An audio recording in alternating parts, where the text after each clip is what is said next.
اور اگر آپ نے ابھی تک ہمارا چینل سبسکرائب نہیں کیا تو فوراً سبسکرائب کیجئے، ساتھ ہی بیل آئیکن پر کلک کریں تاکہ مزید آنے والی ویڈیو ہیں وہ آپ کو وقت پر ملتی رہیں۔ کلمہ پاک بھی کتنا پیارا وظیفہ آپ کو پتا ہے؟ افضل الذکر، حدیث میں کہا گیا سب سے افضل ذکر کیا ہے؟ لا الہ الا اللہ۔ اب کتنا پڑھتے ہیں کلمہ پاک؟ اچھا اگر سوال کروں میں، کون کون یہ چاہتا ہے کہ مرتے وقت میری زبان پر کلمہ پاک؟ سبحان اللہ، ہر مسلمان چاہتا ہے۔ کیونکہ کیوں چاہتا ہے؟ حدیث پاک میں مضمون ملتا ہے نا کہ جس کا آخری کلام لا الہ الا اللہ محمد الرسول اللہ صلی اللہ علیہ وسلم ہوا، مضمون حدیث کا کلمہ پاک ہوا، وہ دخل الجنہ، وہ جنت میں چلا جائے گا۔ ہر مسلمان چاہتا ہے یا اللہ مرتے وقت کلمہ نصیب کرنا۔ لیکن تھوڑا سا آپ کے دل کے دروازے پر دستک دے دیتا ہوں، زندگی میں کلمہ کتنی بار پڑھتے ہیں؟ اس پورے ہفتے میں کتنی بار کلمہ پاک پڑھا ہے؟ مرتے وقت سب نے پڑھنا ہے، تمنا ہے، زندگی میں نہیں پڑھنا ہے۔ اگر آپ پڑھو گے نہیں تو عادت کیسے بنے گی؟ آپ خود سوچیں نا، ایک ایک ہفتہ گزر گیا شاید 5-6 بار بھی کلمہ پاک نہیں پڑھا ہوگا، مہینہ گزر گیا ایک تسبیح پوری نہیں پڑھی ہوگی، حالانکہ افضل الذکر کہا گیا۔ تو پلیز کم از کم 100 دانے کی تسبیح کلمہ پاک کی پڑھ لیا کریں، ہر کلمے پر انشاءاللہ جنت میں درخت بھی لگا دیا جائے گا۔ اور اب ایک بزرگ کا کال نہیں بھولتا، بڑا پیارا کال تھا ان کا، وہ کہتے ہیں اپنی زبان کو کلمے کا عادی کر لو، کیونکہ مرتے وقت زبان بھاری ہو جاتی ہے۔ جب سکرات کا عالم ہوتا ہے نا، زبان سے نکلتا نہیں ہے کچھ۔ ویسے بھی دنیا میں بھی آپ کو کوئی بہت تکلیف ہو جائے، اللہ نہ کرے کوئی چوٹ لگ جائے، کوئی آپریشن ہو رہا ہو، کوئی کٹ لگ جائے، تو اتنی تکلیف ہوتی ہے کہ پھر بولنے کو جی نہیں چاہتا۔ سکرات تو بہت زیادہ تکلیف کا وقت ہوتا ہے، بہت زیادہ یوں سمجھیے کہ ٹینشن کا وقت ہوتا ہے۔ تو بزرگ نے فرمایا کہ اپنی زبان کو کلمے کا ایسا عادی کر لو کہ جب زبان بھاری ہو جائے تب بھی تمہاری زبان سے کلمہ نکل جائے۔ جو زندگی میں پڑھتا ہی نہیں اس کو مرتے وقت کلمہ کیسے نصیب ہوگا؟ خود سوچے نا۔ تو عادت ہونی چاہیے روزانہ کلمہ پاک لا الہ الا اللہ محمد الرسول اللہ، یا ایسا کریں کہ 10-12 بار لا الہ الا اللہ پڑھ لے، پھر 2-3 بار محمد الرسول اللہ پورا پڑھ لے، لیکن یہ پڑھتے رہیں، جتنا ہو سکے پڑھتے رہیں، تو انشاءاللہ آپ کو ذکر الہی کا بھی ثواب ملے گا اور کلمہ پاک کی برکتیں نصیب ہوں گی۔ آئیے مل کر محبت کے ساتھ بآواز بلند درود پاک پڑھ لیں۔ صلو علی الحبیب حبیب اللہ تعالی علی محمد صلی اللہ علیہ وسلم۔ حضرت سیدنا ابراہیم بن ادھم رحمت اللہ تعالی، یہ بہت بڑے اللہ کے ولی، اور یہ بعد میں بلخ شہر کے بادشاہ بھی بن گئے، مگر جب یہ خود ایک زمانے میں بادشاہ تھے، توبہ کر کے تو یہ انہوں نے بادشاہ چھوڑ دی، مگر یہ پہلے بلخ شہر کے بادشاہ تھے، بہت امیر زادے تھے۔ تو ہوا یہ کہ ایک مرتبہ کسی نے آپ سے پوچھا کہ علی جان یہ آپ کی زندگی میں انقلاب کیسے آیا؟ آپ تو بڑے بادشاہ تھے اور اب توبہ کر لی اور اب آپ ایک بالکل عام انسان کی زندگی بسر کرتے ہیں۔ تو فرمایا میں خراسان کے شاہی خاندان سے تھا، یہ ان دنوں کی بات ہے جب میں جوان تھا۔ ایک دن میں شکار کے ارادے سے جنگل میں نکلا اور میں شکار کے لیے جانور ڈھونڈ رہا تھا، اچانک مجھے غیب سے ایک آواز آئی، کوئی کہنے والا کہہ رہا تھا اے ابراہیم کیا تمہیں اس لیے پیدا کیا گیا ہے؟ میں نے گھبرا کر ادھر ادھر دیکھا، کوئی بھی نظر نہیں آیا، مجھ پر سخت طاری ہو گیا کہ یہ کس کی آواز تھی۔ تھوڑی دیر کے بعد جب میں دوبارہ نارمل ہو گیا، حواس میرے دوبارہ جو ہے وہ بحال ہوئے، پھر جانور ڈھونڈنے لگا، پھر شکار کے لیے آگے گیا۔ کچھ ہی دور چلا تھا کہ جس زمین پر میں چل رہا تھا اس کے اندر سے آواز آئی اے ابراہیم اس میں کوئی شک نہیں کہ تمہیں ان کاموں کے لیے پیدا نہیں کیا گیا۔ اس غیبی آواز نے میرے دل کی دنیا بدل دی۔ میرا ملازم جو بکریاں چرا رہا تھا اس کو میں نے اپنا قیمتی لباس دے دیا، اس کا اونی لباس میں نے خود پہنا، سب کچھ چھوڑ چھاڑ کر میں مکہ مکرمہ کی طرف چلا گیا۔ حضرت ابراہیم بن ادھم کی زندگی کے اور بھی بڑے پیارے واقعات ملتے ہیں کہ یہ بادشاہت چھوڑنے کے کیسے کیسے واقعات ہوئے۔ کہ ایک بار کیا ہوا کہ آپ فرماتے ہیں کہ میرا بڑا زبردست محل تھا، ایک شخص اندر آیا، اسٹرینجر تھا، میں جانتا نہیں تھا، کوئی ان نون آدمی تھا، مگر اندر آ کر وہ کہتا ہے کہ مجھے یہ مسافر خانہ اچھا نہیں لگا۔ حضرت ابراہیم بن ادھم کہتے ہیں اتنا بڑا محل، اتنا بڑا بادشاہ کا محل، کہتے ہیں مسافر خانہ؟ کہتے ہیں حضرت آپ کو مسافر خانہ نظر آ رہا ہے؟ اتنا بڑا محل ہے، اتنی شاندار کمرے ہیں۔ تو بزرگ کہتے ہیں یہ بتاؤ تم سے پہلے یہاں کون رہتا تھا؟ کہا میرے والد رہتے تھے۔ کہا اس سے پہلے کون رہتا تھا؟ کہا دادا رہتے تھے۔ اچھا اس سے پہلے کون تھا؟ کہا پردادا رہتے تھے۔ تو کہا پھر بتاؤ مسافر خانہ کس کو کہتے ہیں؟ ایک آتا ہے پہلا چلا جاتا ہے، پھر اگلا آتا ہے تو اس سے پہلے والا چلا جاتا ہے، ایک آ رہا ہے دوسرا جا رہا ہے، مسافر خانہ نہیں تو کیا ہے؟ کہتے یہ بات مجھے میرے دل پہ اثر کر گئی کہ واقعی جس محل کو، جس جائیداد کو، جن چیزوں کو میں سب کچھ سمجھ رہا ہوں یہ تو جانے والی ہے۔ اور پھر حضرت ابراہیم بن ادم رحمۃ اللہ تعالی علیہ نے یہ بات جب اپنے کے دل میں بیٹھ گئی نا تو وہ اللہ تعالیٰ کی راہ میں نکل گئے، اپنا سارا مال اللہ کی راہ میں خرچ کیا، تارک الدنیا ہو گئے۔ تو آپ ایک بار دریا کے کنارے بیٹھ کر گدڑی سی رہے تھے، تو ایک قریبی ریاست کا بادشاہ وہاں سے گزرا، اس نے کہا اے ابراہیم اتنی بڑی بادشاہت چھوڑ دی، آج دریا کنارے بیٹھ کر اپنی رضائی خود سی رہے ہو، تمہارے آگے پیچھے تو بڑے نوکر چاکر تھے، اس سے کیا ملا تمہیں؟ حضرت ابراہیم بن ادم نے وہ جو سوئی جس سے آپ رضائی سی رہے تھے آپ نے وہ دریا میں ڈال دی، اور دریا میں آواز لگائی کہ اے دریا کی مچھلیوں میری سوئی تلاش کر کے دو۔ جو بادشاہ تھا وہ دیکھ کر حیران ہو گیا کہ بہت ساری مچھلیاں اوپر آئیں، کسی کے منہ میں سونے کی سوئی ہے، کسی کے منہ میں چاندی کی سوئی ہے، سب ایک ایک سوئی لے کر آ گئی۔ آپ نے فرمایا نہیں مجھے میری سوئی چاہیے۔ دوبارہ ایک مچھلی گئی اور سوئی لے کر آئی۔ حضرت ابراہیم بن ادم نے اس بادشاہ کو دیکھ کر کہا بتاؤ تمہاری حکومت اچھی ہے یہ حکومت اچھی ہے؟ جو اللہ کے لیے قربان کرتا ہے، جو اللہ کی طرف چل پڑتا ہے، اللہ پھر مخلوق کے دلوں میں اس کی عزت ڈال دیتا ہے۔ اے میرے پیارے اسلامی بھائیوں، حضرت ابراہیم بن ادم رحمۃ اللہ تعالی سے جو سوال کیا گیا تھا نا، یہ بڑا اہم سوال ہے۔ ہم نے آج اپنے آپ سے بھی یہ سوال کرتے رہنا چاہیے۔ آپ سے کیا غیبی آواز آئی تھی؟ الہذا خلقتا، کیا تمہیں اس لیے پیدا کیا گیا ہے؟ اب ہم اپنے بارے میں غور کریں۔ ضروری تو نہیں کر کسی کو غیبی آواز آئے، مگر اس واقعے سے ہم سب کو اپنے آپ سے بار بار پوچھنا ہے۔ ہم جب موبائل استعمال کرتے ہیں اور جو کچھ دیکھ رہے ہیں تو کاش دل سے یہ سوال آئے کیا میں اس کام کے لیے پیدا کیا گیا ہوں جو میں کر رہا ہوں؟ اپنے آپ سے پوچھیں نا۔ اسی طرح ہم کچھ پڑھ رہے ہیں، کیا پڑھ رہے ہیں؟ یہ پڑھنے سے فائدہ ہوگا یا رب ناراض ہوگا؟ یہ پڑھنے والی چیز ہے بھی کہ نہیں؟ کاش اپنے آپ سے سوال کرے کیا جو میں کر رہا ہوں اسی لیے مجھے پیدا کیا گیا ہے؟ ہم کہیں جا رہے ہیں، کس طرف جا رہے ہیں؟ نیکی کی طرف یا بری محفل کی طرف؟ شراب کھانے کی طرف، جوا کھانے کی طرف، بے حیائی کی طرف، دوستوں کے ساتھ برے کاموں کی طرف؟ کاش دل سے یہ سوال آ جائے کیا تجھے اس لیے پیدا کیا گیا جس لیے تو جا رہا ہے؟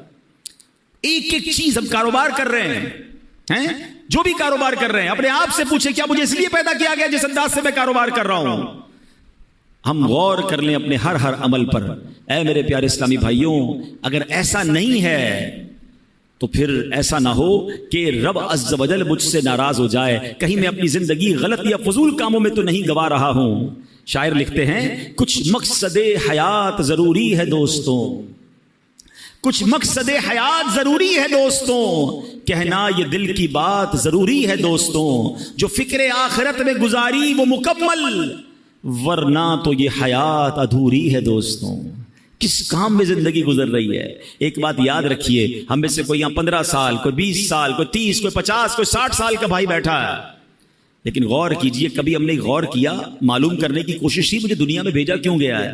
ہر چیز کے بنانے کا ایک ریزن ہے نا۔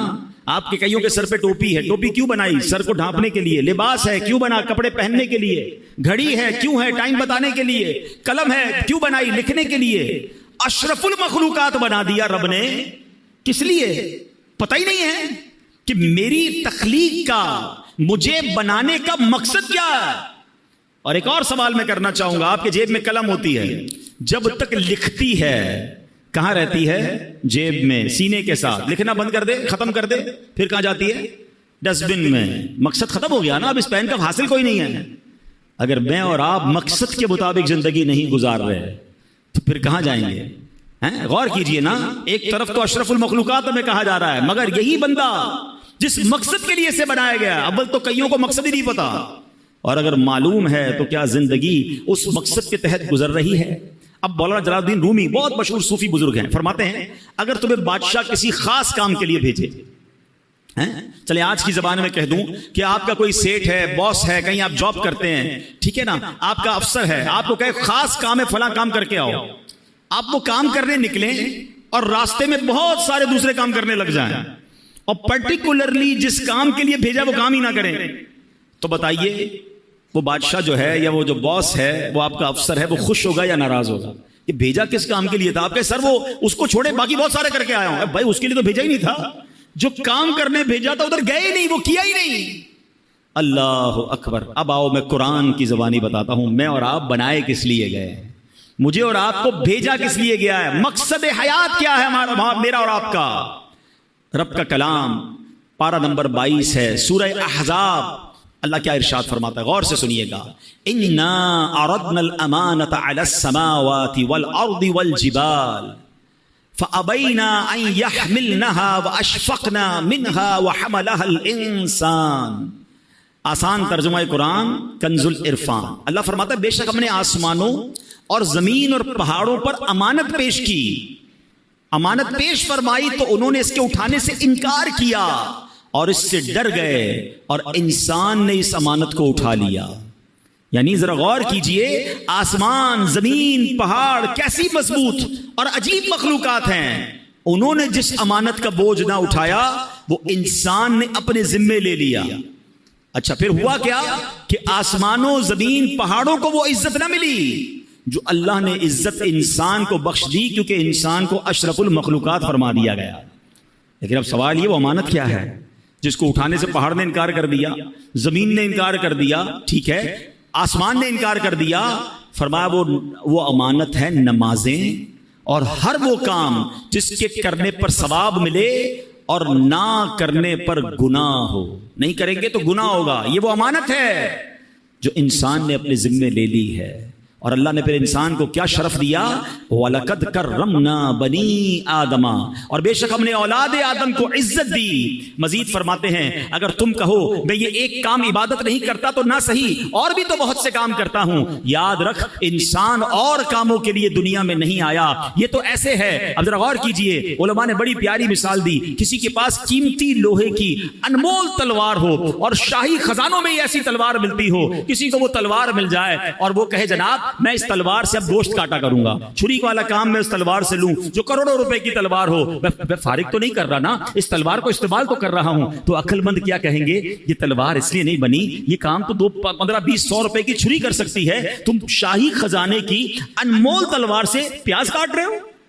ایک اور مثال دی علماء نے کہ کسی کو سونے کی دیگ مل جائے, خزانے کے اندر سے پہلے کے زمانے میں ہوتی تھی, سونے کی دیگ مل جائے اور اس سونے کی دیگ میں وہ شلجم پکانے لگ جائے, حالانکہ اس دیگ کے چھوٹے سے ٹکڑے سے نہ جانے اور کتنی دیگیں آ جائیں گی. یعنی یہ جو خزانے ہوتے ہیں یہ اس طرح کے معمولی کاموں کے استعمال کرنے کے لیے نہیں ہوتے. علماء نے ایک اور مثال دی, کسی کو بڑی قیمتی تلوار ملے اور وہ دیوار میں اس تلوار کو گاڑ لے اور اس پر جناب لوہے ٹوٹے ہوئے برتن لٹکائے یا اپنے کپڑے سکھائے, تو لوگ کیا کہیں گے, یہ تو کوئی چھوٹی سی لکڑی لگا کر بھی کام ہو سکتا تھا, اتنی قیمتی تلوار کو اس لیے نہیں بنایا گیا. اب اگر آپ آج کے دور میں اگر آپ غور کریں کہ کوئی قیمتی ہماری چیز ہے اس کو ہم پراپر استعمال نہ کریں, فضول استعمال کریں, تو لوگ کیا کہتے ہیں, یار یہ کیا کر رہے ہو, یہ اس کام کے لیے تو چیز نہیں بنی ہے. اچھا دنیا کی چیزوں کے لیے ہمیں یہ بات سمجھ آ رہی ہے, مگر غور کیجئے مجھے رب نے جس لیے بنایا ہے میں وہ نہیں کر رہا ہوں اور بہت سارے کام کر رہا ہوں. تو پھر بتائیں ہم اپنے مقصد حیات پر ہیں یا ہٹ چکے ہیں. قرآن کیا کہتا ہے, پتہ ہے میری اور آپ کی قیمت کیا ہے.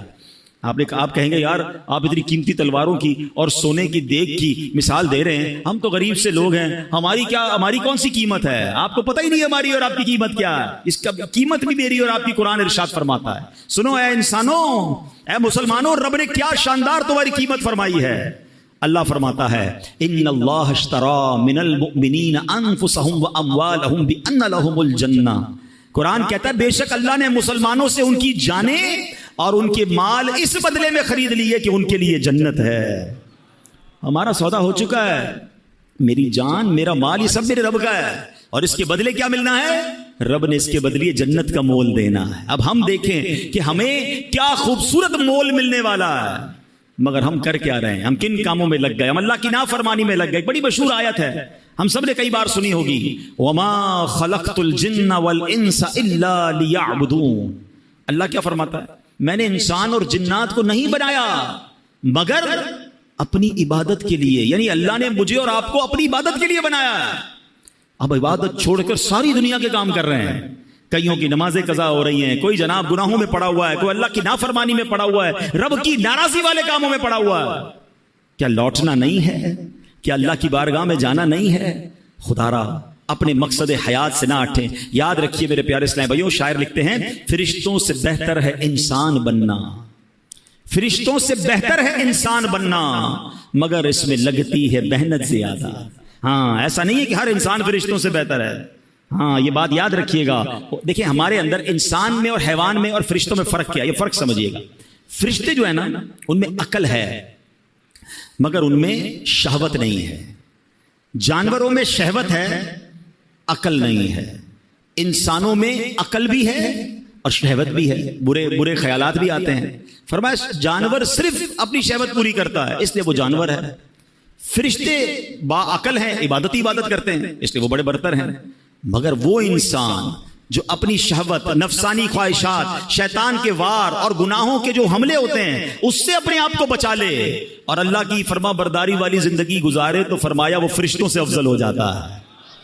مگر وہ انسان جو عقل ہوتے ہوئے بھی صرف اور صرف اپنی نفسانی خواہشات, شہوات اور گناہوں کی طرف چلا جاتا ہے, اللہ کی نافرمانی کرتا ہے, فرمایا پھر وہ جانوروں سے بھی بدتر ہے. وہ انسان فرشتہ نہیں ہے یا فرشتوں سے افضل نہیں ہے, ہر انسان نہیں ہے. یہ کیٹیگری ہے انسانوں کی کہ آپ کی لائن آف ڈائریکشن کیا ہے. آپ زندگی اللہ کی فرما برداری میں گزار رہے ہیں یا آپ جانوروں سے بھی بدتر زندگی گزار رہے ہیں. شہوت پوری کرنا, جو من میں آیا وہ کرنا, وہ تو جانور بھی کرتا ہے. اگر ایک انسان مسلمان ہو کر بھی جانوروں والی زندگی گزارے تو پھر تو وہ جانوروں سے بھی بدتر ہو گیا نا. غور کیجئے میرے پیارے اسلامی بھائیوں, ایک بات یاد رکھیے گا, یہ دنیا آخرت کی کھیتی ہے. ہم اس دنیا میں دنیا نہیں بلکہ آخرت کمانے آئے ہیں. ہم دنیا میں اس لیے ہیں تاکہ آخرت کی بہتریاں کما سکیں, یہاں نیک کام کریں, اللہ پاک کی رضا والے کام بجا لائیں, جنت میں لے جانے والے کام کریں. اللہ اکبر. اگر اس دنیا میں صرف مال بنانا, گھر بنانا, گاڑیاں لینا, بینک بیلنس بنانا, کاروبار چمکانا, اپنی باڈی کو باڈی بلڈنگ کرنا, اگر یہی کرتے رہے, یہ جناب بہرحال غریب تھے, کچھ حاصل بھی نہ کر پائے لیکن اس کے خواب سجاتے میں ہی زندگی گزار دی, مگر جنت میں جانے والے کام نہ کیے اور آخرت کے لیے کچھ ذخیرہ نہ کیا, ہم اپنی زندگی کا سمجھ لیں مقصد پورا نہیں کیا. حضرت عیسیٰ علیہ السلام نے ایک دن لوگوں کو فرمایا, تم بھی عجیب لوگ ہو, دنیا کے لیے بھاگ دوڑ کرتے ہو جبکہ اس کے بغیر بھی تمہیں رزق دیا جاتا ہے, کیونکہ اللہ پاک نے رزق کا وعدہ کیا ہے. صبح سے شام ہم کیا بھاگ دوڑ کر رہے ہیں, کسی طرح ہمارا جاب ہے, کاروبار ہے, فکریں ہیں کہ دنیا کا معاملہ ٹھیک ہو جائے. حضرت عیسیٰ فرما رہے ہیں دنیا کے لیے بھاگ دوڑ کرتے ہو حالانکہ اس کے بغیر بھی تمہیں رزق دے دیا جاتا ہے کیونکہ رزق لکھا ہوا ہے اور اللہ نے دینے کا وعدہ کیا ہے. فرمایا آخرت کی فکر نہیں کرتے جبکہ آخرت کی نعمتیں بغیر محنت کے نہیں دی جاتی ہیں. یعنی جس کی ٹینشن لینی چاہیے تھی نا وہ ٹینشن نہیں ہے. ہمیں بھی کئی لوگ ملتے ہیں, پرچی بھی دیتے ہیں, دعا کر دیں کاروبار میں برکت ہو جائے, دعا کر دیں فلاں مسئلہ حل ہو جائے. بہت کم لوگ ایسے ملتے ہیں جو یہ کہیں کہ دعا کریں مغفرت ہو جائے, دعا کریں اللہ راضی ہو جائے. خود اپنی دعاؤں کو بھی تو چیک کریں نا کہ میں اور آپ ہر نماز کے بعد, یہ جب بھی اللہ کرے ہر نمازیں بھی سارے پڑھیں, لیکن جب بھی دعا کرتے ہیں تو آخرت کہاں ہے؟ آخرت مانگنا ہی چھوڑ دی لوگوں نے, دنیا کی فکریں زیادہ ہو گئی. نہیں میرے پیارے اسلامی بھائی, زیادہ فکر, زیادہ محنت, زیادہ کوشش ہم نے اپنی آخرت کے لیے کرنی ہے. دنیا تھوڑا سا ٹائم ہے, 60 سال 50 سال 70 سال, اور کتنا جیئیں گے, ادھر پتہ نہیں کب تک رہنا ہے. نہ ختم ہونے والی آخرت ہے مگر اس کی لوگوں کو ٹینشن نہیں ہے. اے میرے پیارے اسلامی بھائیوں, کاش ہمیں اپنی جس طرح دنیا کی پلاننگز کرتے ہیں ہم آخرت کی پلاننگ کرنے والے بن جائیں. حضرت سفیان ثوری رحمۃ اللہ تعالی علیہ کمال کا جملہ کہتے ہیں نا, بڑوں کی باتیں بھی بڑی ہوتی ہیں. ایک جملہ ہے مگر ایسا لگتا ہے کہ پورا فلسفہ بیان کر دیا ہے. وہ کہتے ہیں لوگ سوئے ہوئے ہیں, جب انہیں موت آئے گی تو بیدار ہو جائیں گے. اصل آنکھ پتہ ہے کب کھلے گی؟ مرنے کے بعد. ہم جب انسان دنیا سے جاتا ہے نا تو رشتہ دار پتہ کیا کہتے ہیں کہ میت نے پیچھے کیا چھوڑا ہے, فرشتے پتہ کیا کہتے ہیں میت نے آگے کیا بھیجا ہے. اصل مرنے کے بعد پتہ چلے گا کہ اصل دنیا تو وہ تھی, میں نے آخرت کے لیے کیا تیاری کی. کئی لوگ بس دنیا کی پلاننگ بناتے بناتے, ابھی توبہ نہیں بعد میں کر لوں گا, بس اگلی رمضان کو توبہ کر لوں گا, بس یہ کاروبار سیٹ ہو جائے پھر گناہ چھوڑ دوں گا, پھر میں شراب چھوڑ دوں گا, پھر میں برے کام چھوڑ دوں گا, اور اسی انتظار میں دنیا سے چلے جاتے ہیں. فرمایا موت آئے گی تو بیدار ہو جائیں گے مگر پھر کر کچھ نہیں سکیں گے. اے میرے پیارے اسلامی بھائیو, اللہ کریم قرآن مجید میں ارشاد فرماتا ہے وَابْتَغِ فِي مَا آتَاكَ اللَّهُ الدَّارَ الْآخِرَةَ, اور جو مال تجھے اللہ نے دیا ہے اس کے ذریعے آخرت کا گھر طلب کر. کتنی پیاری بات ہے, جو کچھ اللہ پاک نے عطا کیا ہے اس سے کیا طلب کرنا ہے؟ آخرت طلب کرنی ہے. اب اللہ نے کیا دیا ہے؟ ہاتھ دیے ہیں. ان ہاتھوں سے کیا حاصل کرنا ہے؟ آخرت حاصل کرنی ہے. مگر ان ہاتھوں سے گناہ کر کے اللہ کو ناراض کر رہے ہیں. اللہ نے آنکھیں دی ہیں, ان آنکھوں سے اللہ کو راضی کر کے اچھے کام کر کے آخرت طلب کرنی ہے. مگر یہی آنکھیں حرام دیکھ کر اللہ کو ناراضی والے کام کیے جا رہے ہیں. یہ کان اللہ نے دیے ہیں, ان کانوں سے تلاوت سن کر, اچھی باتیں سن کر آخرت طلب کرنی ہے. مگر ان کانوں سے ہم اللہ کو ناراض کر کے, اللہ کو ناراض کر کے آخرت برباد کر رہے ہیں. غور کرتے جائیں, جو کچھ رب نے دیا, قرآن کیا کہہ رہا ہے, جو اللہ نے دیا ہے اس سے آخرت طلب کرو. مگر مجھے اور آپ کو جو رب نے دیا, چاہے وہ دولت دی, صحت دی, طاقت دی, اولاد دی, مرتبہ دیا, شہرت دی, جو کچھ دیا وہ رب نے دیا. مگر کیا میں اس سے آخرت طلب کر رہا ہوں یا رب ہی کو ناراض کر رہا ہوں؟ بڑی عجیب کیفیت ہے. اے میرے پیارے اسلامی بھائیوں, حضرت سہل بن عبداللہ تستری رحمۃ اللہ تعالی علیہ بہت بڑے اللہ کے ولی ہیں. ان کی عادت کریمہ تھی, اللہ کی راہ میں بہت خرچ کیا کرتے تھے. جو ہاتھ میں آتا اللہ کی راہ میں دے دیتے. تو ان کے گھر والوں کو لگا کہ یہ اتنا خرچ کرتے ہیں تو ایسا نہ ہو سارے ہی خرچ کر دیں, کچھ بچے ہی نہ ان کے پاس. تو حضرت عبداللہ ابن مبارک کے پاس گئے کہ حضور ان کو کہیں کہ اتنا خرچ نہ کریں, غریب ہو جائیں گے, خرچ کریں اللہ کی راہ میں مگر اتنا تو خرچ نہ کریں. تو عبداللہ ابن مبارک نے ان کو کہا کہ مجھے تمہارے گھر والوں کا پیغام آیا ہے کہ تھوڑا ہلکا ہاتھ رکھو, اتنا اللہ کی راہ میں جو آتا ہے خرچ کر دیتے ہو. تو حضرت عبداللہ تستری رحمۃ اللہ تعالی علیہ نے بڑا کمال کا سوال کیا سہل بن عبداللہ تستری نے کہ حضور ایک بات بتائیں, ایک بندے کا ایک مکان ہو, اس کو چھوڑ کے دوسرے مکان میں اس کو شفٹ ہونا ہو, تو کیا پچھلے مکان میں کچھ چھوڑتا ہے وہ, یہ سارا کچھ نکال کے آگے لے جاتا ہے؟ تو فرمایا واقعی مکان شفٹ کرنا ہو تو پہلا مکان تو پورا ہی خالی کر کے جاتا ہے. کہ حضرت بس میرا اگلے مکان میں شفٹنگ کا ٹائم آنے والا ہے, میرا آخرت کا سفر قریب ہے, تو میں یہاں کیوں چھوڑ کے جاؤں, میں آخرت کے لیے تیاری کر رہا ہوں, میں اگلے مکان کو سجا رہا ہوں. اب آپ بھی ذرا غور کریں, کسی کا کرائے کا گھر ہو یا اپنا گھر ہو, چھوڑ کے اگلے گھر میں شفٹ ہونا ہو تو ایک ایک چیز یہاں سے نکال کے لوگ ادھر لے جاتے ہیں. بعض اوقات تو وہ بھی لے جاتے ہیں جو نکالنے کا عرف نہیں ہوتا, اگلا آ کے پریشان ہوتا ہے یار پورا گھر ہی خالی کر گئے, یار یہ بھی لے جاؤں وہ بھی لے جاؤں, بس نہیں چلتا ورنہ ٹائلیں بھی نکال کے لے جائیں, میرا ہے نا لے جاؤں آگے, کیونکہ رہنا آگے ہے, اب اس گھر میں نہیں رہنا. کاش یہ بات سمجھ آ جائے کہ اس دنیا میں مجھے رہنا نہیں ہے, مجھے اگلی دنیا میں جانا ہے, میرا سفر آگے کا ہے, مگر آگے کی کیا تیاری ہے. اللہ کرے یہ بات سمجھ آ جائے. اسی طرح کا ایک واقعہ کہ کس طرح عقل مند لوگ اپنی اگلے سفر کی تیاری کرتے ہیں, اس واقعے سے مزید سمجھ آئے گا. ایک شہر میں ایک عجیب سا عرف تھا, عجیب سا اس کا ایک اصول تھا کہ ہر سال وہ اپنا ایک بادشاہ چنتے تھے, مگر اس کا طریقہ یہ تھا کہ جو پہلا دن سال کا ہوتا تھا, شہر کے دروازے میں جو سب سے پہلا بندہ داخل ہوتا تھا ارلی ان دا مارننگ, صبح اس کو پکڑتے تھے اور اپنا بادشاہ بنا دیتے. ایک اجنبی سا شخص تھا, وہ اس کو پتا بھی نہیں تھا, وہ شہر میں صبح داخل ہوا, شہر والوں نے پکڑ لیا, مبارک ہو مبارک ہو, اس کو ہار وغیرہ پہنایا, کہ خیریت تو ہے, کہ آپ کو مبارک ہو, آپ ہمارے بادشاہ بن گئے. تو کیوں بادشاہ بن گیا؟ کہ ہمارا اصول ہے جو سال کے پہلے دن سب سے پہلے شہر میں داخل ہوتا ہے وہ بادشاہ. اچھا تو کتنے ٹائم کے لیے بادشاہ؟ کا 1 سال کے لیے. وہ تھا بڑا عقل مند آدمی, کہتا ہے 1 سال کے لیے. کہاں کہ پہلے جو مجھ سے پہلے بادشاہ تھے وہ سارے کہاں گئے؟ کہ وہ 1 سال حکومت کرتے ہیں, پھر ہم ان کو ایک جنگل میں جا کے پھینک کے آ جاتے ہیں, اور اس جنگل کے اندر وہ بھوکا پیاسا مر جاتا ہے. اگر بھوکا پیاسا نہیں مرتا تو سانپ بچھو کھا جاتے ہیں. اس نے کہا اچھا. اب اس نے بڑی عقل بندی کی, اس نے پہلے تو پورے شہر والوں کے کام بڑے اچھے کیے, ان کے مسائل حل کیے, اور پھر غیر محسوس انداز میں اس نے اس شہر سے اس جنگل تک کا روڈ بنوایا. اچھا روڈ بن گیا تو وہاں اس نے لوگوں کو بسانا شروع کیا, آہستہ آہستہ کھانے پینے کی دکانیں بھی وہاں لگا دی. اب جب سال پورا ہوا تو لوگوں کو کہا ٹھیک ہے بھائی میرا ٹائم پورا ہو گیا, مجھے بھی اسی جنگل میں چھوڑ کے آ جاؤ. تو جو شہر کے بڑے لوگ تھے انہوں نے کہا آپ بڑے سمجھدار ہیں, آپ نے اس جنگل بیابان کو بھی شہر بنا دیا, ادھر بھی جناب اتنی رونق کر دی کہ ہم آپ کو ادھر بھی لے کے جائیں گے تو آپ کو کوئی پرابلم نہیں ہوگی. ہمیں ایسے ہی عقل مند بادشاہ کی ضرورت تھی, اب ہم سب نے مل کر فیصلہ کیا ہے آپ ہی ہمارے بادشاہ رہیں گے.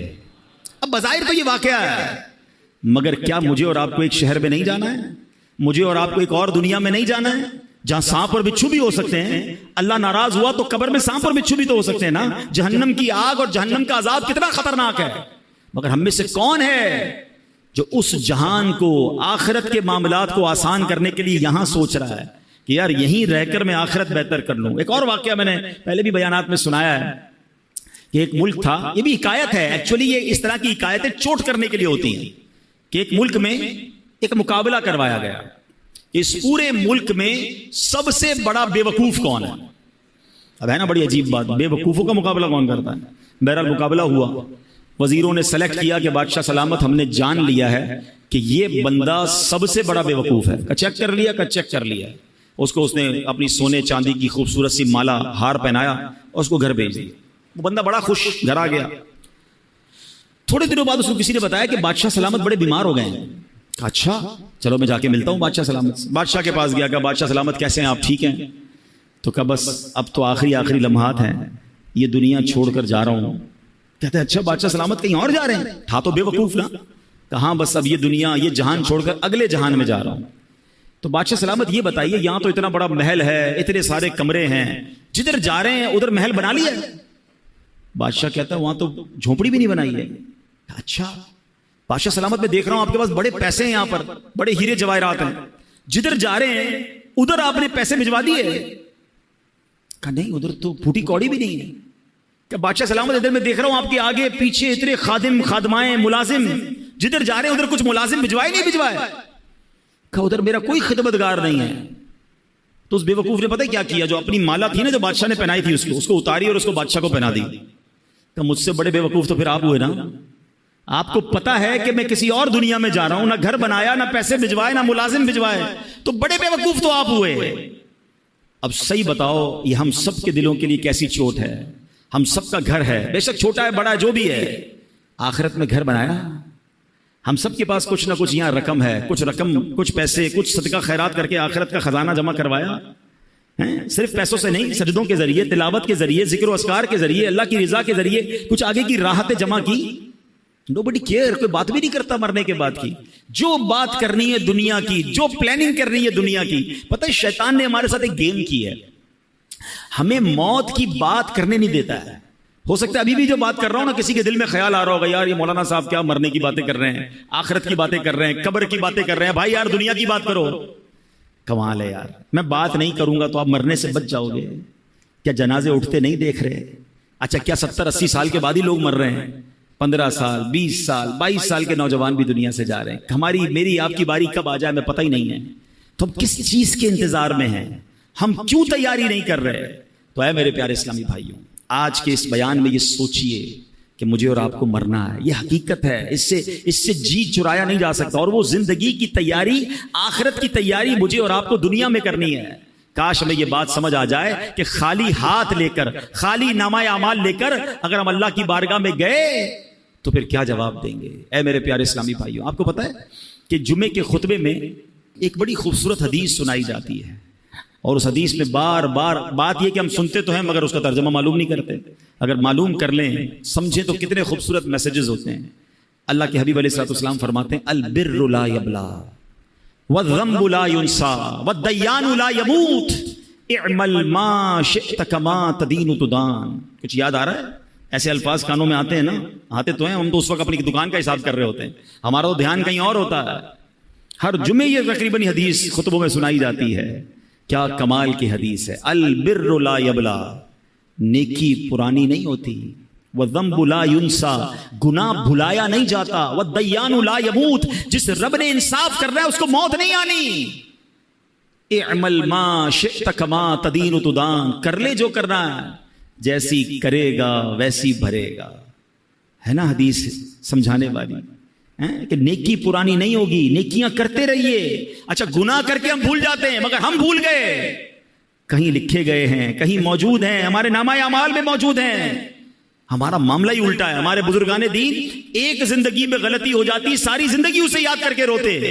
ہمارے ہزاروں گناہ ہیں ہمیں یاد ہی نہیں ہیں, ہمیں اپنی نیکیاں یاد ہیں. کبھی کبھی جناب تہجد پڑھ لیں تو ایسا لگتا ہے میں تو پکا ہی جنتی ہو گیا, آج تو 5 ٹائم جماعت سے نماز پڑھی ہے, کمال ہو گیا. ایک نیکی کر کر پھولے نہیں سماتے, ہزاروں گناہ کیے وہ بھول گئے. یاد رکھیے گا حدیث کے الفاظ ہے گناہ بھلایا نہیں جاتا, توبہ کرنی ہوگی, اللہ کو راضی کرنا ہوگا. اور اگلا جو پارٹ ہے نا اعمل ما شئت کما, کر لے جو کرنا ہے. تدین تدان, کیا ہوگا جیسی کرے گا ویسی بھرے گا. کبھی آپ نے دیکھا ہے کہ کوئی بندہ اپنے گھر میں آم کا پودا لگائے اور لوگوں سے کہ حضرت دعا کر دے سیب نکل آئے, تو لوگ کیا کہیں گے بھائی پودا آم کا لگایا, نکلنا بھی آم ہی ہے, وہ بھی دعا کرو نکلا ہے, کراچی میں تو وہ بھی نہیں نکلتا, شجرکاری کیا کرو بھائی, ٹھیک ہے نا. لیکن آم کے پودے میں سیب نہیں نکلتا, یہ سمجھ آتا ہے. گناہوں والی زندگی کے بعد جنت کی امید رکھ کے بیٹھے ہیں. کام اللہ کو ناراض کرنے والے کرنے ہیں، نمازیں ہماری قضا ہو رہی ہیں اور ہم امید لگائے بیٹھے ہیں کہ قبر جنت کا باغ بنے گی. خود سوچے نا، کریں گے جیسی ویسی بھریں گے نا، جیسا بوئیں گے ویسا کاٹیں گے.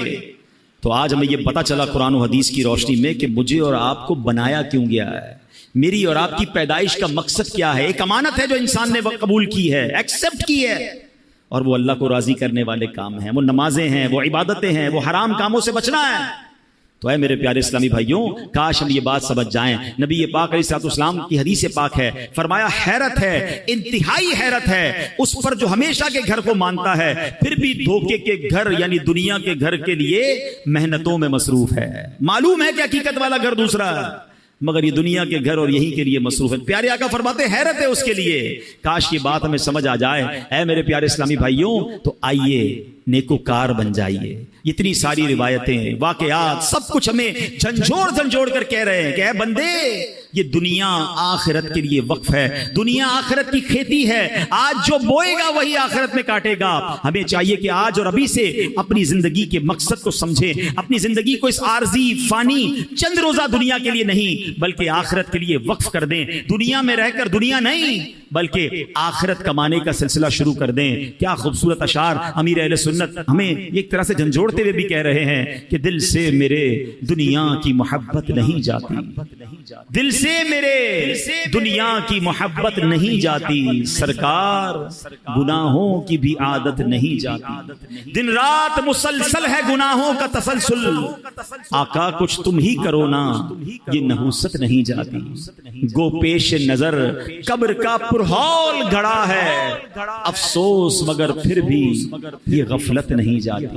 اے میرے پیارے اسلامی بھائیوں، اگر نیک بننے کا ذہن بن گیا ہے نا، اللہ کو راضی کرنے والی زندگی گزارنی ہے، تو آج کے دور کی عظیم علمی اور روحانی شخصیت امیر اہل سنت مولانا محمد الیاس اتار قادری صاحب نے ایک بڑا پیارا رسالہ نیک اعمال کا رسالہ ہمیں عطا کیا ہے. نیک اعمال کے رسالے سے پابندی سے اپنے اعمال کا جائزہ لیجئے. نبی پاک علیہ الصلوۃ والسلام نے حضرت ابو ذر غفاری رضی اللہ تعالیٰ عنہ سے ارشاد فرمایا، اے ابو ذر، آدمی اس وقت تک متقی نہیں بن سکتا جب تک اپنے اعمال کا جائزہ اتنی سختی سے نہ کرے جتنی سختی سے کوئی شخص اپنے کاروباری شریک سے حساب کرتا ہے. اس کا فائدہ یہ ہوگا کہ اسے معلوم ہو جائے گا کہ اس کے کھانے پینے اور پہننے کی چیزیں حلال کی ہیں یا حرام کی.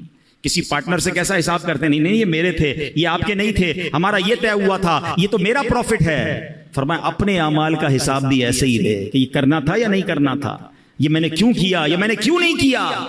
کاش اس طرح اپنے اعمال کا حساب لینے کی ہمیں عادت پڑ جائے. آج کے اس پرفتن دور میں دعوت اسلامی کا ماحول ہے کہ نیکوں کے ساتھ رہ کر ہم بھی نیک بن سکتے ہیں، ان کے ساتھ رہ کر ہمیں بھی آخرت کا خیال آتا رہے گا اور ہم اپنی آخرت کی زندگی کی بھی تیاری کریں گے. اے میرے پیارے اسلامی بھائیوں، آج میں نے دو عظیم ہستیوں کا بھی ذکر کرنا ہے. 21 محرم الحرام کو عظیم صحابی رسول، عاشق مصطفیٰ، مؤذن رسول حضرت بلال رضی اللہ تعالیٰ عنہ کا یوم وصال ہے. آپ سابق الاسلام ہیں، یعنی ابتدا ہی میں آپ نے اسلام قبول کر لیا تھا اور غلامی سے آزادی نصیب ہونے کے بعد سے لے کر پیارے آقا علیہ الصلوۃ والسلام کے وصال ظاہری تک حضرت بلال نبی پاک کی بارگاہ میں حاضر رہے. نبی پاک کے مالی معاملات کو بھی دیکھتے تھے. پیارے آقا علیہ الصلوۃ والسلام سبحان اللہ نبی پاک کے وصال کے بعد حضرت بلال ملک شام تشریف لے گئے اور آخر تک وہیں رہے. حضرت بلال کے تو بہت سارے واقعات ہیں مگر ایک بڑا خوبصورت واقعہ یہ ہے کہ پیارے آقا ان سے کتنی محبت فرماتے کہ ان کا مالک جو تھا، ان کا آقا جو تھا، کیونکہ آپ غلام تھے، حبشہ کے تھے، حبشہ جس کو آج ہم ایتھوپیا کہتے ہیں، ٹھیک ہے، اور افریقن تھے. تو ہوا یہ کہ وہ جو آقا تھا امیہ، وہ حضرت بلال پر بڑی سختی کرتا تھا اور آپ مسلمان ہو گئے تھے تو آپ کو مکے کی ریت پر، ریگستان پر لٹا کر پتھر سینے پر رکھتا تھا اور کہتا تھا، اے بلال اللہ کا انکار کر دو. اور آپ کہتے ہیں میں مر جاؤں گا مگر اللہ کا انکار نہیں. وہ بہت مارتا تھا. حضرت ابوبکر صدیق قریب سے گزرتے تھے، دیکھتے تھے کہ یہ امیہ بڑا زیادتی کرتا ہے. نبی پاک کو بھی بڑا دکھ ہوتا تھا. ایک بار حضرت ابوبکر صدیق امیہ بن خلف کے پاس پہنچے، کہا بتاؤ بلال کتنے میں دو گے؟ وہاں غلام کی خرید و فروخت ہوتی تھی. اب ذرا سمجھیے گا، اس زمانے میں مثال کے طور پہ ایک غلام کی قیمت 1000 روپے تھی یا 1000 درہم یا دینار. تو امیہ نے کہا میں 3000 میں دوں گا. پیسے بڑھا کر بتائے. حضرت ابوبکر صدیق نے کہا مجھے منظور ہے. کہا نہیں 4000 میں دوں گا. کہا مجھے منظور ہے. کہا 5000 میں دوں گا. کہا مجھے منظور ہے. وہ پیسے بڑھاتا رہا. حضرت ابوبکر صدیق اس کو اوکے کرتے رہے. آخر کار ایک بڑی تگڑی رقم پر حضرت بلال کو انہوں نے خرید لیا. تو امیہ کہتا ہے اے ابو بکر رضی اللہ تعالیٰ عنہ، تمہارے کاروبار کے تو بڑے چرچے سنے ہیں، تم تو بڑے کاروباری ہو، سودا بڑا کس کے بڑا جانچ کے لیتے ہو، تم نے ایک حبشی غلام کو اتنا مہنگا خرید لیا۔ سیدنا ابو بکر صدیق کے وہ تاریخی الفاظ سنے، وہ کہتے تمہیں کیا معلوم بلال کی قیمت کیا ہے؟ اے امیہ تو اگر اس سے بھی زیادہ مانگتا میں اس سے زیادہ تجھے رقم دیتا۔ حضرت بلال کو لیا اور نبی پاک کی بارگاہ میں حاضر ہوئے، کہ حضور بلال حاضر ہے، حضور بلال کو آزاد کروا کے لایا ہوں۔ اللہ اکبر، نبی پاک اتنا خوش ہوئے، فرماتے اے ابو بکر بلال کو خرچ کرنے میں جو رقم خرچ کی ہے نا، اس میں کچھ پیسے میرے بھی شامل کر لو۔ حضرت ابو بکر کہتے ہیں حضور میرا جو کچھ ہے سب آپ ہی کا تو ہے۔ اللہ اکبر، ایسے بلال ہیں جن کو نبی پاک سے کتنی محبت اور سرکار دو عالم علیہ الصلوۃ والسلام کو ان سے کتنی محبت ہے، سبحان اللہ۔ اسی طرح 18 محرم الحرام ایک اور عظیم شخصیت، اور وہ کون ہیں؟ وہ عاشق نیک اعمال، عالم باعمل، مفتی دعوت اسلامی حضرت مفتی محمد فاروق اتاری رحمۃ اللہ تعالی علیہ کا یوم وصال ہے۔ آپ نمازوں کی حفاظت فرمانے والے، زبان اور آنکھوں کا قفل مدینہ لگانے والے، تلاوت قرآن کریم کرنے والے، اور خوب دینی کاموں میں حصہ لینے والے، اور سبحان اللہ آپ رحمت اللہ تعالی کے انتقال کے بعد آپ کے مزار پر آپ کے پیر و مرشد امیر اہل سنت نے آپ کے بارے میں یوں فرمایا، یا رسول اللہ صلی اللہ علیہ وسلم میں اس سے راضی تھا، آپ بھی اس سے راضی ہو جائیں۔ یا غوث پاک میں اس سے راضی ہوں، آپ بھی میرے فاروق سے راضی ہو جائیں۔ اللہ اکبر، ایسی عظیم ہستی، اللہ ان دونوں عظیم ہستیوں کے مزار پر کروڑوں رحمتوں کی بارش نازل فرمائے۔ ان لوگوں نے دنیا میں رہ کر اپنی آخرت بنا لی، کاش ہم بھی دنیا میں رہ کر اپنی آخرت بہتر کرنے والوں میں ہو جائیں۔ اللہ مجھے بھی آپ کو بھی اپنی آخرت بہتر کرنے کی فکر اور سوچ نصیب فرمائے۔ اس میں مدنی قافلے بھی ہیں، سفر کریں تو آخرت کی تیاری ملتی ہے، بار بار اجتماع میں آتے رہیں، مدنی مذاکروں میں شرکت کریں تو انشاءاللہ یہ ذہن بنتا چلا جائے گا۔ اللہ پاک عمل کرنے کی توفیق عطا فرمائے، آمین بجاہ النبی الامین صلی اللہ تعالی علیہ وسلم۔ صلو علی الحبیب صلی اللہ تعالی علی محمد صلی اللہ علیہ وسلم۔